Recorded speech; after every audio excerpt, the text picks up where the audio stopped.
Holiday or not, it's always a good time to have 55 minutes of current and relevant business conversation. That's what we're doing on this Eid Kabir Day. Well, happy holiday to everyone. Whether you're a Muslim or not, at least you have an opportunity to chill at home with your family. I'm Ini John Mekwa. This is Business Morning. And yes, we're beginning from the global space as usual, where oil prices eased on Monday, heading for a slight quarterly loss, despite a warning by the United States President Donald Trump that he may impose secondary tariff on buyers of Russian oil if he feels Moscow is blocking his efforts to end the war in Ukraine. President Trump is beginning the week with us. So we see the more active June Brent futures dropped 17 cents. That's about 0.2%, down to $72.59 a barrel.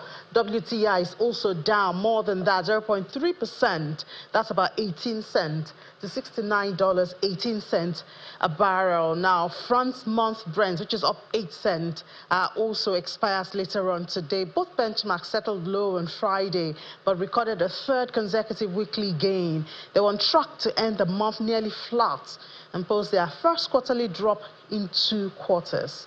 U.S. President Donald Trump is at the bottom of all of this, and he has more to affect even the market. If you look around at other markets, the equities markets globally, a lot of them have felt the pinch and the anger of President Donald Trump this morning. We come to Nigeria, where reports suggest that the World Bank is set to approve fresh loans totaling $632 million to Nigeria. The loans are supposed to support critical areas, including nutrition improvement and quality basic education. Information obtained from the World Bank's website shows that the 2 loans expected to be approved include $80 million for accelerating nutrition results in Nigeria 2.0 project and $552 million for the Hope for Quality Basic Education for All program. Both projects are currently in the negotiation stage and expected to receive final approval later on. And these new loans form part of a broader strategy by the World Bank to support Nigeria's development agenda, focusing on healthcare, education, and community resilience. An alarm coming from the Nigeria Extractive Industries Transparency Initiative, NAITI. They revealed that revenue-generating agencies currently owe the government a total of 9.3 trillion naira in unremitted liabilities. It said this amount, revealed in its 2023 industry report, will cover approximately 72% of federal government's projected budget deficit, which is at over 13 trillion naira for 2025. An NAITI Executive Secretary, Oji Obonaya Oji, reveals this during a briefing and public on the implementation of the Extractive Industries Transparency Initiative in the country. The 2023 industry report released in September, NAITI disclosed that liabilities of $6.175 million and $66.378 billion show significant decline from the liabilities of 2021.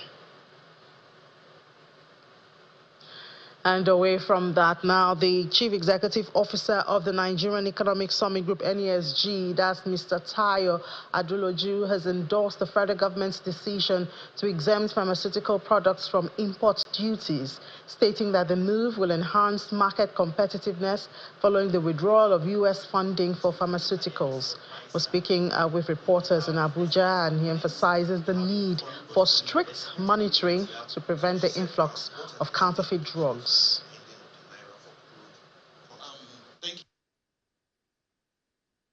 If you look at our cost burden on healthcare, the drug component is huge, and at a time where our sector, the health sector, which heavily driven by USAID funding, is now drying up, it makes practical sense to not make this a high cost burden on the country.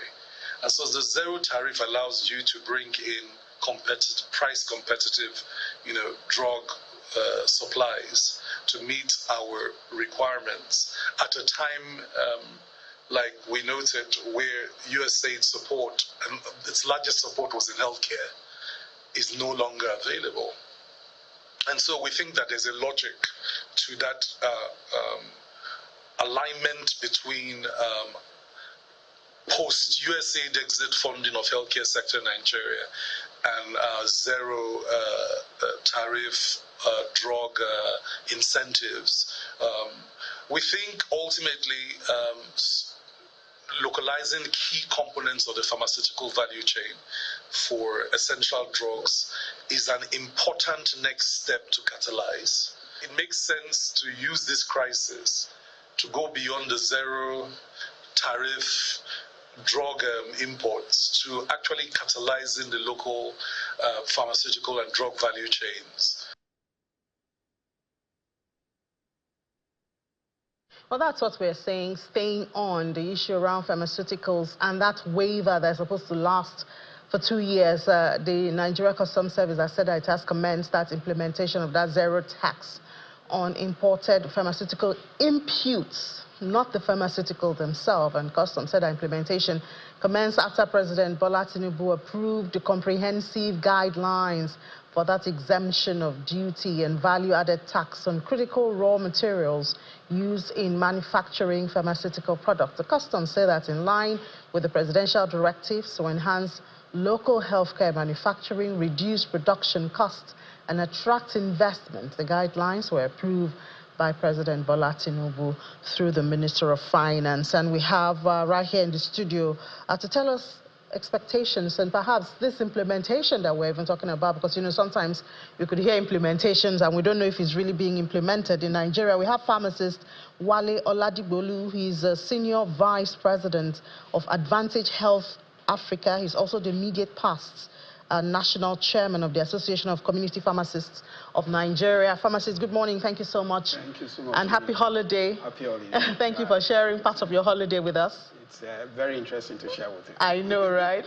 Okay, so has it really started, this waiver? Okay, like you saw Custom spokesperson said, it's going to commence from next month. They will say tomorrow. Yeah, starting tomorrow. All right, and what you immediately take notice of is the fact that the presidential order came June 2024. So we've already spent 9 months, and it's supposed to last for 2 years. I wonder what is going to happen. So do we start counting from tomorrow, or do we start counting from June? Because if you're counting from June, it's almost a year. If you're counting from June 2024, then we have not gained anything. But if you start counting from tomorrow, then we have gained at least a bit. We begin to see implementation, and then probably we'll begin to see the price impact within the next 3 to 4 months. Well, so I hope so. 1 2 years, it's too small. Okay, but I mean, if we even have the 2 years, I think we would see something and perhaps we would record some things. Yeah. But it's supposed to start tomorrow. Yeah. The customs are saying they've gotten the guidelines that they're supposed to use to implement. As a pharmacist, have you heard, have you seen the signs that indeed it will start tomorrow? Or are we going to count out the public holiday? Absolutely, I know that the government is moving in the right direction. And the customs, I believe they will get it right this time around. But permit me to say that what the government has done is just one step in the right direction. And there are so many steps that needs to be taken for drug prices to begin to come down, for it to have any impact in Nigeria. Don't forget that 70% of the goods that we use, or the pharmaceuticals that we use in Nigeria, are imported, and only 30% are manufactured locally. So at best, this policy, if well implemented, wonderfully implemented, will only affect the 30% that will manufacture locally. All right? So there are other factors that makes Nigeria not to be competitive when it comes to pharmaceuticals. I understand. Trust me, I understand, pharmacists, where you're going to. Yes. But I'm just saying that if we have this, even if we have that 30% impact in 2 years, which you have said is small, but if we have it, can we even ensure, because trust me, we had a policy that was supposed to remove taxes on imported basic food, staples, paddy and all of that. And up till now, I don't know how much of that was implemented. Okay. So that's why I'm saying, while you are looking at, you know, a bigger benefit, Yes. can we even ensure that this one, no matter how small it seems, can we even see that it even takes off? You just made the observation now that this thing has been approved since June last year, and it's just about to be implemented according to the customs tomorrow, the 1st of April. And I asked, those guidelines, because if a new policy is going to be implemented, we would, at least for you as a stakeholder, you would have seen the signs, you would have heard of how it's going to work and all of that. Have you heard of those things? Sincerely speaking, yes. We know that the implementation will commence. We know that this will work because it's what the pharmaceutical sector actually pressurized the government to do. You understand? So we will not keep quiet. The pharmaceutical sector as a holistic whole will continue to be monitoring this process, ensuring that they deliver on promise, and then down the line we'll begin to see the impact. So surely, custom is serious, the federal government of Nigeria is serious, and that is commendable. It is very commendable. So you are hopeful that this will start? It will start. Okay, so when it starts now, it is the inputs we're talking about. Yes. Like what inputs and how can we expect it? You said we can expect impact in like 3 months or so. Yes. What areas, so that we who are not in the pharmaceuticals value chain, but actually consume it, can actually say, oh, it's because of this. That's why we're seeing this. What can we expect to see? Okay, that's a different ball game. Let me open up the process a bit. So this tariff will affect machineries, pharmaceutical raw materials, reagents, diagnostics agents, and stuff like that, right? Okay, so and most of those things are actually imported. There's basically none of them that is made in Nigeria. So it will impact the cost of production, all right? But you and I know that other things goes into the cost of production. We expect a minimal impact. In fact, as I was driving down here, what was on my mind is that I will cause the advantage farmer that I work for to do a basic analysis of drug prices. And after 6 months, we'll do another analysis and we'll compare with the basic and see whether this has not been lost through the value chain. Because it's something for government to prepare fiscal policy to say, look, we are doing this so that prices will come down. Then the people, the producers themselves, will there be collusive oligopoly? Will they come together to say, no, we can't, or will the market dynamics dictate that they should come down? You know, all these things have to be factored out. Government also need to think it through very well. Yes, we have done this. How do we ensure that manufacturers also drop prices? That is another ballgame altogether. And there are plenty of things that government can do, from their own procurement side. When they are procuring for the federal government, they should look at what they are buying now, and 6 months down the line, they can check to see whether prices are actually dropped. But like I said before, there are many things that make Nigeria non-competitive. One of them is the fact that in India, they get incentives to export. So when you get the level of export from a pharmaceutical company in India to a certain level, government actually pays you back some percentage of it. And don't forget the interest rate in Nigeria. All this thing is beautiful, fiscal policy is beautiful. What of the interest rate? If we are to expand the pharmaceutical sector, probably we have to get bank loan to also do that, right? And then getting bank loan at 30-something% compared to nations where you have it at less than 10%. I mean, it will speak volume. And then when you now come to the actual logistics of pharmaceuticals in Nigeria, you see fuel dynamics coming into place. You see insecurity dynamics coming into play. But this is not to say that government is not moving. They are moving in the right direction. Insecurity is dropping, but cost of fuel, and one major point that is so critical is the exchange rate. But we've had stability for some months now. Yes. The last time I came here, I told you that the exchange rate problem, as at that time, is the instability. The fact that the manufacturer can't predict how much they will buy dollar in the next 1 hour is the problem. Now we have stability. But does that mean that there has been reduction? Stability is good. They can predict, they can plan, and then prices on the shelf will be stable. But it is still very high. I pity consumers of pharmaceutical products in Nigeria. And don't forget also that I am strong on the fact that if the insurance system works well, the consumers of healthcare in Nigeria will enjoy better because they don't have problem buying out of pocket. So they don't have to buy out of pocket. They won't even know the prices of those products. So that's one big area that government can put effort and the consumers of it can gain massively. Okay, before we go to that health insurance, that's, yes. I mean, that's, as you know, it's a major topic on this, so I hope we'll have time to get there. But, you know, still talking about this, because the objectives of this zero tax is actually to encourage local manufacturing. Very good. So don't you see that streaming down to encouraging or giving incentives to locals to manufacture some of these inputs or even, you know, the products themselves? Yes, I agree with you. It's a good incentive. We want to reverse the 70-30 game that we are playing in Nigeria, where we import 70% and we manufacture 30%. So this is a step in the right direction. The fact that we got in the raw materials and machinery at zero tariff is a big boost to the pharmaceutical sectors, right?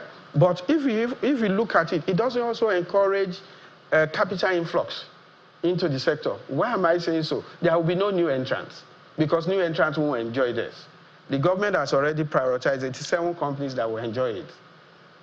So if you are coming in and you have billions of naira to invest, this will not be your game. So government needs to also expand it. Why do we have to have that kind of limit? If you don't have basic registration to manufacture, you won't go into it. So it's not a place that we are trying to police the system. No.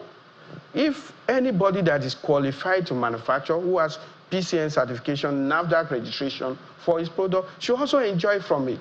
That is when people, rich Nigerians, will now begin to see the pharmaceutical sector as a beautiful bride to invest into, knowing that the machinery will come at zero tariff, knowing that raw materials will come at zero tariff. But the way it is now, it is policed. 87 people, no more entrants. So you're saying that limitation as well as the duration, which is 2 years, these are going to take away the shine and benefit that we could have enjoyed from this policy? I agree, definitely. It will take away the shine. But I'm sure the government has a reason for this. The issue of abuse is also there. I remember when we discussed the tax holiday and all of that, and then we count the cost. I mean, it's still Nigerians that count the cost and say that it's being abused. The pharmaceutical sector is a bit different. You can't produce a tablet in this country without basic certification. So if you have both basic certification, why do we need to screen you out of this kind of incentive? And how will a new entrant start when you know that some people are enjoying zero tariff on importation of raw materials, and you expect me to now build a new plant when I will not enjoy the same facility? How will I be able to compete with them? So that space needs to be opened up. And I believe that the pharmaceutical sector will also come with one voice and say that, look, it's better to open it up. But if you guys have not spoken since June, when this thing was... We were happy with what government has done. We are very happy with what government has done. So now that we are just re-examining the whole process, there are some retailers, wholesalers now, who are in the pharmaceutical sector, who hope to transit into manufacturing. How will they start? Interest on loan is there. There is no special incentive for the pharmaceutical sector in terms of loan, having very marginal interest rate on loan, so that it can boost productivity. Don't forget that the pharmaceutical sector is one of the highest employers of labor. I will encourage you, just go to Shagamu one day when MZO is closing and see the troop of people that will be on the road and try to just figure out the head count. So when we develop the pharmaceutical sector, the Greek sector will also tell you that the highest employers of labor. Well, I'm not doubting it. I'm just saying that we are one of the highest employers of labor, right? And we take a lot of people off the job market, right? So that would be a big boost for us. Don't forget that Nigeria is supposed to be the hub of pharmaceutical activities, even in Africa. But we are trailing Egypt, we are trailing South Africa, which is at the top. South Africa's population is like a quarter of our own, for crying out loud. So why must they be doing better than us? Why can't we develop into such an extent that all ECOWAS countries will buy from Nigeria, right? And this is clearly a ball that is with the government. The government can play it right. The government can come out with more incentives for the pharmaceutical sector. We thank them for what they are doing, but definitely this sector needs more encouragement. And the gap from the exit of multinationals are still there. People are still feeling that pinch. I think they call it dropflation. Yes. What has really happened is that the pharmaceutical sector, the multinationals, some of them find it difficult in our environment. So their products are back in the market, but they are much more expensive. Because they are imported. They were here, producing those things. That's why it was cheaper then. In fact, for a very long time, they've stopped production in Nigeria. Even before the announcement of exit. Yes, even before the announcement of exit. GSK was trying to do something with fitting to produce some of our antibiotics locally. I don't know what has happened to that with their exit, but basically most of their products are I hear now a lot of them are around Ghana and all of that and produced to import into the country. It's a global policy for some of them. It's not just about Nigeria alone or Africa alone. It's a global policy to shift their focus to what pays them more, right? Okay, so for example, Nigerians who are living in America, some of them buy their product from this country. You know why? You don't know why? Because somehow, it's still cheaper.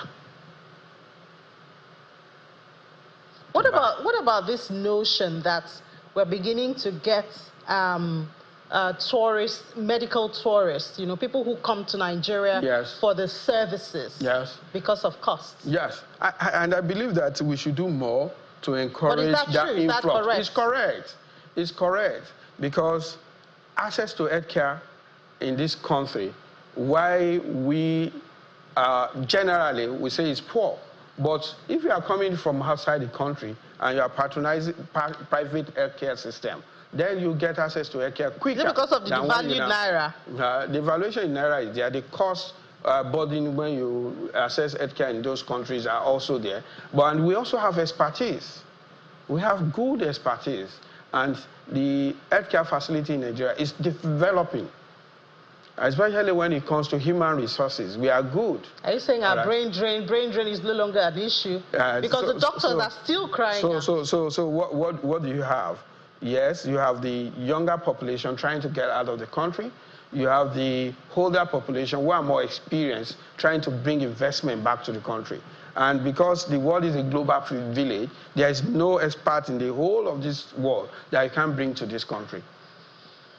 Okay, I hope we'll find a balance somewhere. Thank you so much, Pharmacist Wale Oladigbolu, the Senior Vice President, Advantage Health Africa, and also immediate past National Chairman of Association of Community Pharmacists of Nigeria. Thank you so much. Thank you. I hope you will come back to tell us, maybe in 6 months, since the policy implementation is supposed to start tomorrow, the 1st of April. Yeah. In 6 months, say by the end of the year, we can see how much impact. Definitely, it's something that I would like to do. At Advantage Health Africa, we prioritize community health. We want to see access to healthcare system across board, and this is our area. So we'll do the basic analysis. So you take the prices now, and then we'll get the prices around December. Definitely. All right. Thank you so much for your time. Thank you. Let's take a break. When we come back, a state of the nation, politics, business, of course, River States will come to your mind. We'll say a bit of that after the break. Just stay with us here in Business Morning.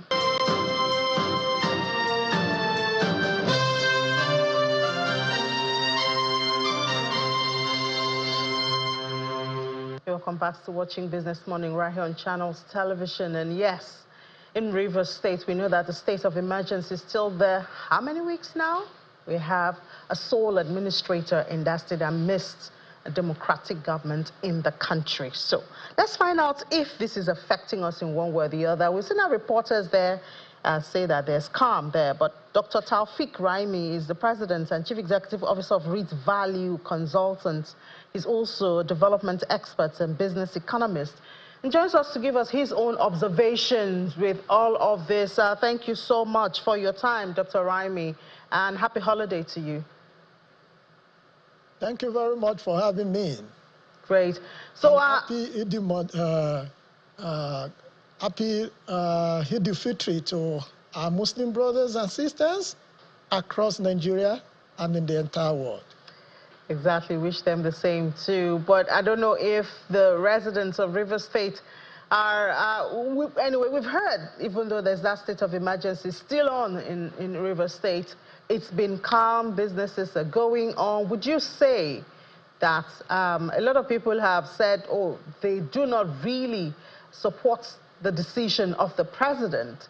Others have said it's to forestall bigger issues. From your perspective, would you say that business, economic activities have not been disrupted after this declaration of the state of emergency? Okay, thank you for having me. Let me start by congratulating President and His Excellency, President Bola Ahmed Tinubu, GCFR, on his 73rd birthday, which happened just a day behind. I wish him long life, good health, and more quality service in the delivery of Renew Hope agenda to Nigeria, and also quality service to Africa and the world as a whole.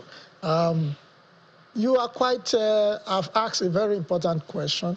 In Rivers State, it is quite concerning that the state has been plunged into political crisis since about October 2023, and up to today is unabated. Your question is very significant, how this relates to the economic activities in Rivers State, as it were. And it is important because I have found that attention has been paid about this political crisis largely on how it has benefited the political gladiators in Rivers State who have continued to have alignment either with the suspended governor, His Excellency Governor Sim Fubura, or the performing minister of FCT, His Excellency Yuson Weke. Majority of political gladiators and their associates have continued to align behind each of these two political gladiators. Yes, they benefited in one way or the other.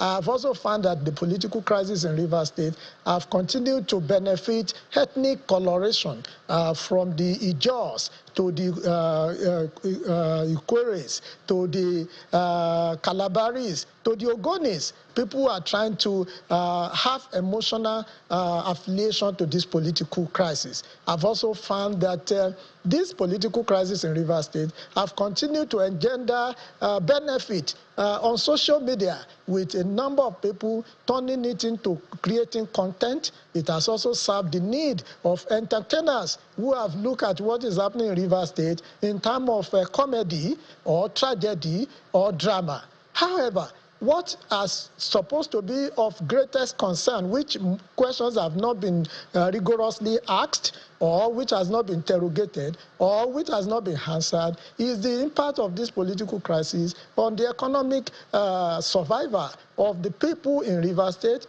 how it has been affecting businesses, both existing business and new businesses. I have found that economic businesses in Rivers State is hampered, is affected, directly or indirectly.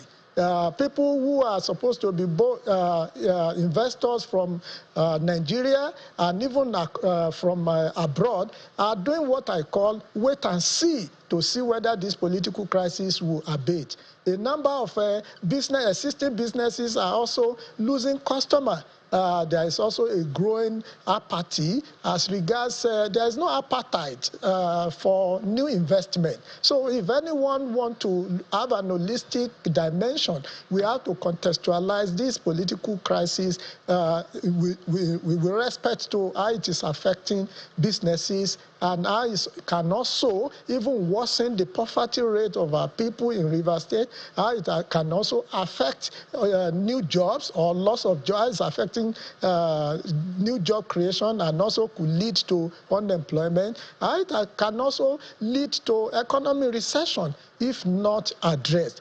Rivers State is very important. Why is this so important in Nigeria? It is the hotbed for our oil and gas resources in Nigeria. It also has it contributes about 48% of the entire natural gas and crude oil production in Nigeria.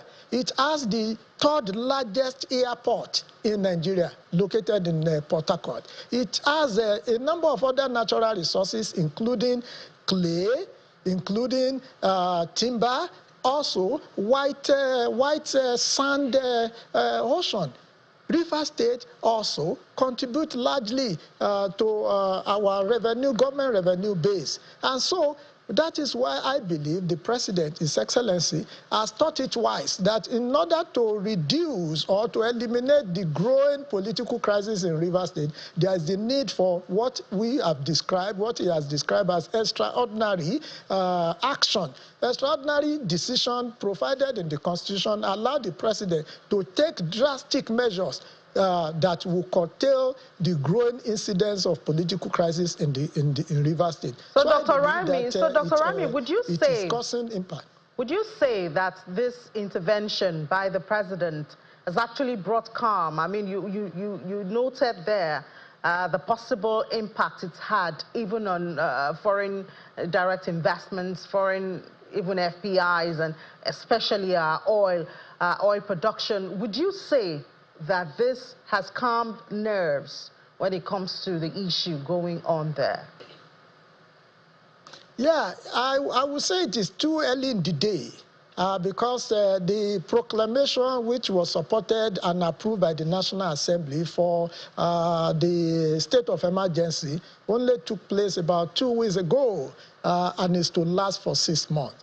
I believe that if well followed through, it has the propensity of reducing the political crisis in the state. I believe that the President must have given actionable plan or actionable direction to the current sole administrator on what is to achieve.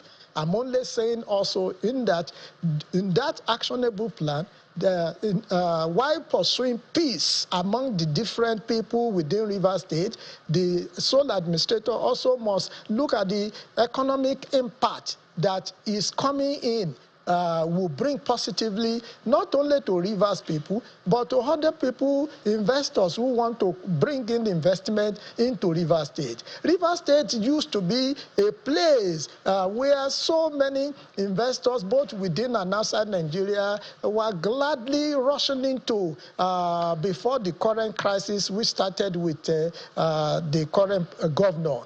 You will recall that in the last 8 years of the last administration of His Excellency, the Minister of FCT, the state was turned into a construction site, whereby majority today either the then governor was laying foundation for one project or the other. So, and when you do such kind of program, and you also have other policies that is supporting and creating an enabling environment for investors to come in, it has a prosperity of creating jobs. There will be contractors, so many contractors will be involved, suppliers will be involved, petty traders will be involved, small and medium scale businesses will be involved, and even large oil companies. Even there will be collaboration from international agencies to support government program.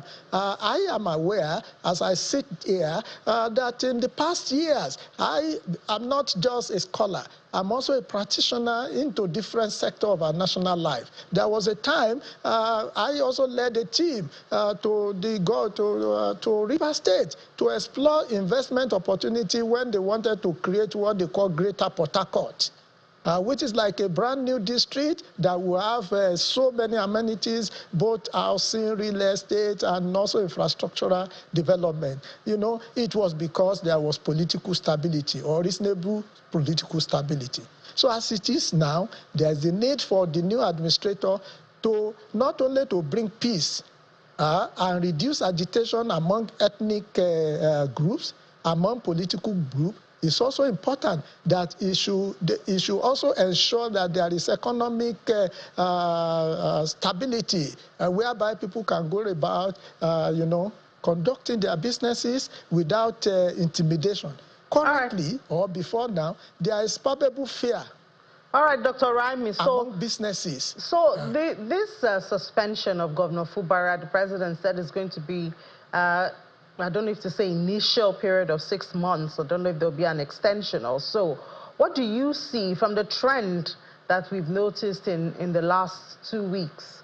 What do you see in this 6 months? Do you think that, I mean, so far we've had calm, and hopefully to remain, even though we've had the sole administrator sack politically elected officers and all of that. So this continues in 6 months. Do you see fears by investors into the state, seeing that the democratically elected institution has been suspended for the period? You have had a very futuristic question there.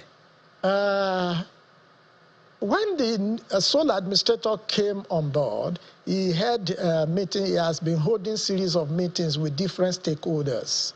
I am aware that he has had meetings with traditional rulers, asking them to be non-partisan, asking them to make sure that their domain, they talk to their people to maintain calm. I've also noticed that different groups have been paying visitation to him. I would suggest to the sole administrator, because he has a role to play, a key role to play to achieve the goal Mr. President has assigned to him.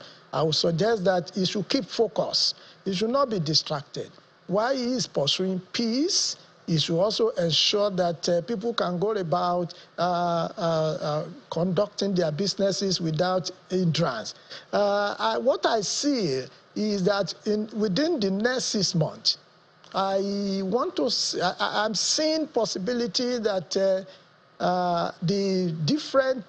main actor in this problem, which we must undeniably is the suspended governor. He must have reflection about all that has happened, or that led to the suspension. There is no need, fighting a battle that one may not be able to accomplish. Whatever are the issues, I believe that the issues that led to all this crisis in Rivers State is political. And that was why at the time, I thought that political problem or crisis require political solution, not really legal solution, because you can see that despite the fact that there were a number of cases that were instituted by different factions in Rivers State during this the period of the last 1.5 years or so, you will see that it got to even Supreme Court. Despite the Supreme Court final verdict on the matters, yet the state of emergencies was still had to be promulgated by the president. So that means there is a need for key stakeholders to realize that it has to be win-win. The suspended governor, for him to come back, I'm saying that there is a heavy burden on him to call his people to order, those who are supporting, those who are drumming the beat of we are supporting you. He has seen where such support that were not holistically evaluated politically and economically and in other areas have led him. I am also calling on the people of Rivers State who are supporting him to also sit down and see how this can be resolved. I'm also calling on the Amaiwele, the House of Assembly honorables, members who have also been suspended, to also sheathe their sword. There must be a lot of dialogue within these 6 months for them to, achieve no extension. Because the president has the right granted him by the Constitution, if they fail to agree, he can still continue on the application of sole administration. All right, and when Dr. you have Southwick. sole administration, it means that it negates the democratically elected people to be in power. All right. I'm also asking the FCT minister, Wike, who we all know is a powerful politician. In fact, just yesterday night, Mr. President, His Excellency described him, while commending him on all he has done in FCT, he described him as a symbol of Nigeria unity. And I want him to also go back. Well, Dr. Raimi, I have to tell you, this is not a political. If this was a political program, we would have to delve into the area which you're going into. Trust me. No, but this is a business show. So this is a business show, Dr. Raimi. So we just have to end it there. Thank you so much for your views, and we respect your views and your perspective. But this is a business program. I'm sure Shewan Kimbalo will gladly follow up with you on all those issues you have brought in. President and Chief Executive Officer of REIT Value Consultants, development expert and business economist. Thank you for your time and your views this morning. Thank you for having me. Thank you for having me. Well, obviously, connection between business and the economy, but, we have to follow some thin lines right there. Now, let's head to the global space with global news telling you what's happening. President Trump is back again. He is leading the news. He begins the news. He ends the news. President Donald Trump has threatened secondary tariffs on buyers of Russian oil if the president, Vladimir Putin, refuses a ceasefire with Ukraine, adding later that he didn't think the Russian president would go back on his word.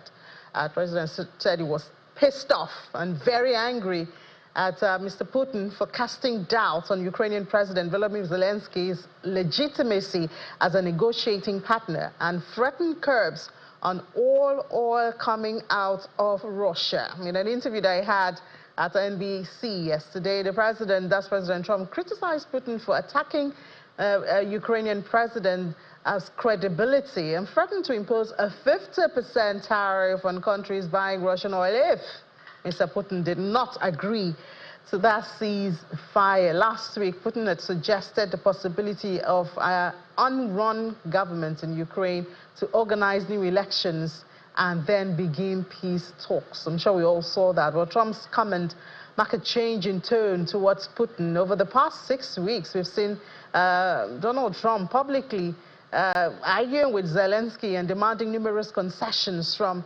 Ukraine's president. So now, will President Trump move sides or have a change in perspective? The coming days will tell us. With decision day looming this week for President Donald Trump's latest round of tariffs, that's April the 2nd, Goldman Sachs expects aggressive duties from the White House to raise inflation and unemployment and drag economic growth to a near standstill. The investment bank now expects that tariff rates will jump 15 percentage points. Its previous risk-case scenario that now appears more likely when Trump announces reciprocal tariffs on Wednesday. However, Goldman did not note that product and country exclusions eventually will pull that increase down to 9 percentage points. When the new tariff moves are enacted, the Goldman economic team led by head of global investment research, Jan Hatzius, sees a broad negative impact on the economy. The firm warns that the risk from April 12 tariff is greater than many market participants have previously assumed. And it's just 2 days away from here, so I wonder what the world would do. Well, not far away from that, gold prices rose sharply in Asian trade on Monday, hitting a record high as safe haven demand was boosted by reports that U.S. President Donald Trump was considering imposing broader and bigger trade tariffs this week. The yellow metal had a strong run-up through March, hitting a series of record highs as investors turned increasingly risk-averse amid concerns over Trump's tariffs and their economic impact. Heightened fears of a U.S. recession also furthered gold's advance, with Goldman Sachs now forecasting about 35% chance of a U.S. recession in the next 12 months. Broader metal market mostly retreated as did the dollar, which benefited bullion prices. Spot gold raced to a record high of $3,115.96 per ounce, while gold futures, which expires in June, hit a peak of $3,147 per ounce. Both gold price indicators traded just below their peaks earlier today. Trump tariff jitters rode risk, boost gold, and was buoyed chiefly by increased safe haven demand after Wall Street Journal report said that Trump was considering higher tariffs, which would affect a lot of sectors.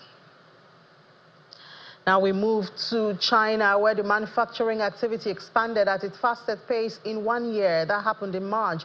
This signals Beijing's stimulus measures were helping prop up an economic recovery, while looming U.S. tariffs threatened to thwart that growth.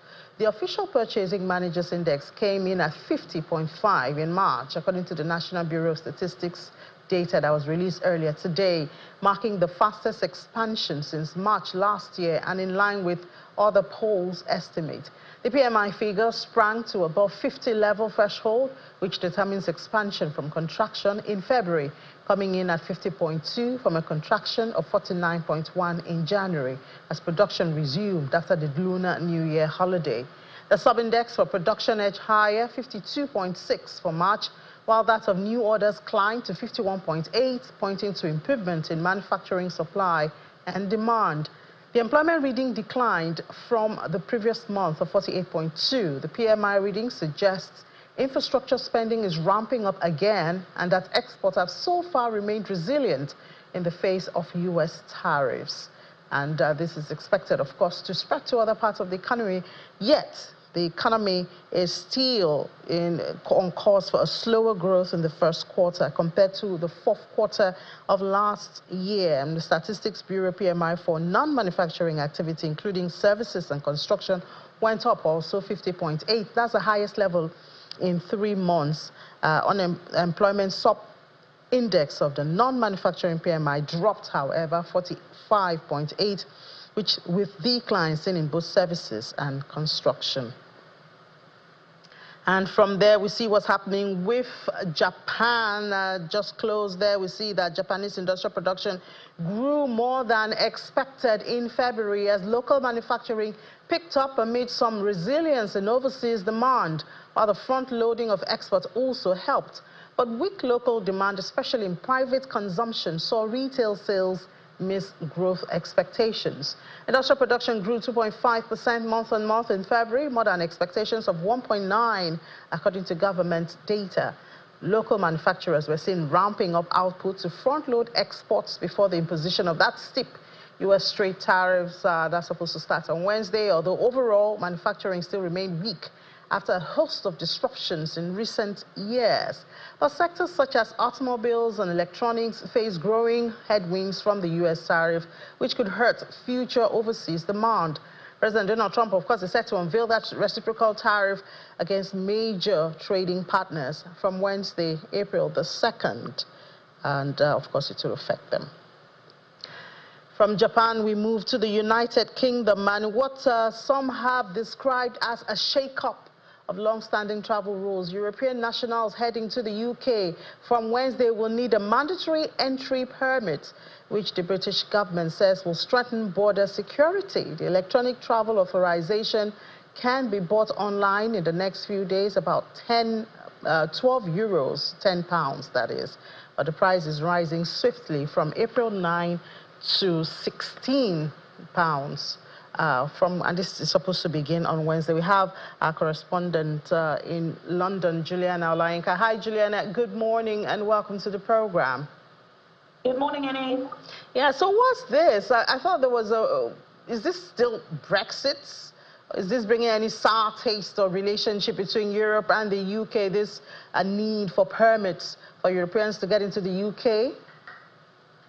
Yes, I think Brexit certainly has a part to play in it, but really this is about security, control, digital efficiency, and what the British government have described as international parity. I think you've laid out most of the details, but just to kind of double down on that point, from Wednesday, the Electronic Travel Authorization Initiative will be fully effective at British borders. So if you reside in a country that doesn't require a visa to enter the UK, from Wednesday, you would have to make sure you filled out this ETA form online.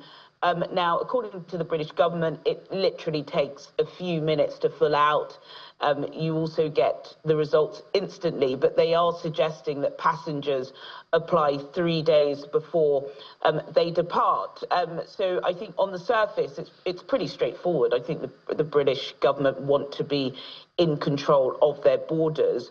You know, since we left the European Union, we are no longer partaking in the free movement of people.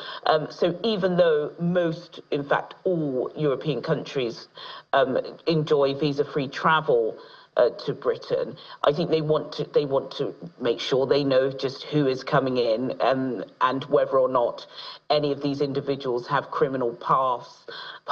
I think, you know, the world certainly is changing. There have been several wars, which means people have moved into Europe. And again, just going along those lines of international parity, the US and Australia also have very similar requirements for visa-free countries. So those who travel to America, for example, from Britain, you would typically fill out an ETSA form. So it's very, very similar along those lines. So I don't think there is anything to fear, but yes, certainly there are changes. But, you know, Britain want to be also digitally literate when it comes to the movement of people, and they're hoping that this scheme will allow them to. Yeah, but Juliana, the introduction of the fees, doesn't that bring some sentiment into all of this and the relationship between both countries?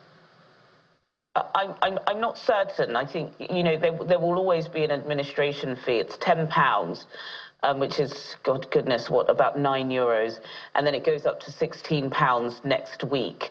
I think it could be worse when it comes to movement of people across Europe. So this isn't causing any alarm in the UK. Who knows what the reaction is in Europe, but I think the £10 or the £16 is something somebody can stomach to ensure that the country is safe.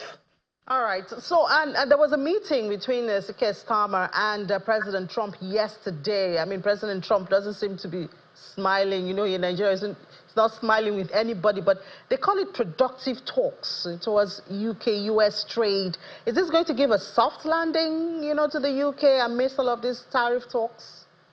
Yeah, we hope so. So yesterday, as you quite rightly said, President Donald Trump and Sir Keir Starmer, the UK Prime Minister, enjoyed, as they have both described it, a productive phone conversation, mostly with regards to tariffs. And of course, you know, the UK are desperate to get some sort of tariff exemption, particularly for automotives. And now lots of a new wave of tariffs, as you've just been describing, Inni, set to come in on Wednesday, the 2nd of April. And certainly Britain wants to be exempt from that.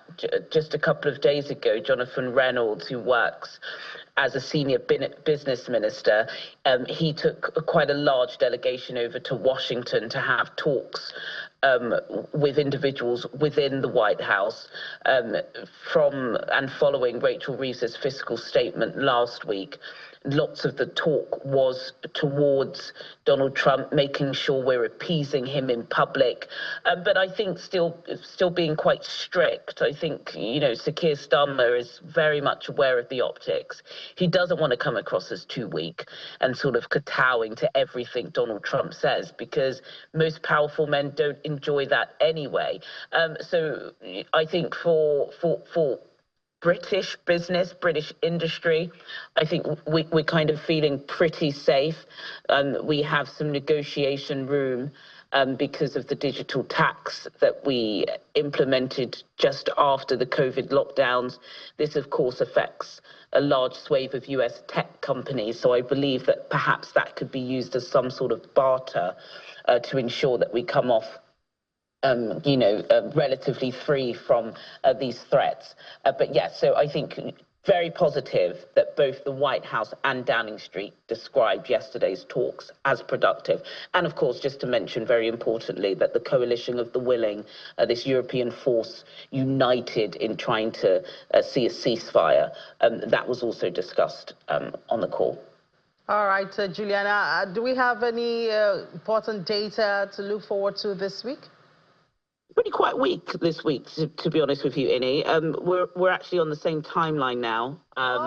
Which nice. does affect, that does actually affect business.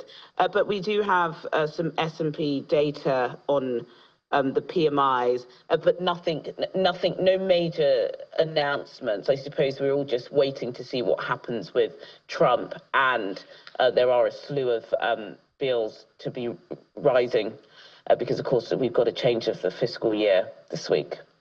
All right, Juliana, thank you so much. I'm sure President Trump will give us something in the middle of the week. Thank you so much. I'm certain. Thanks, Innie.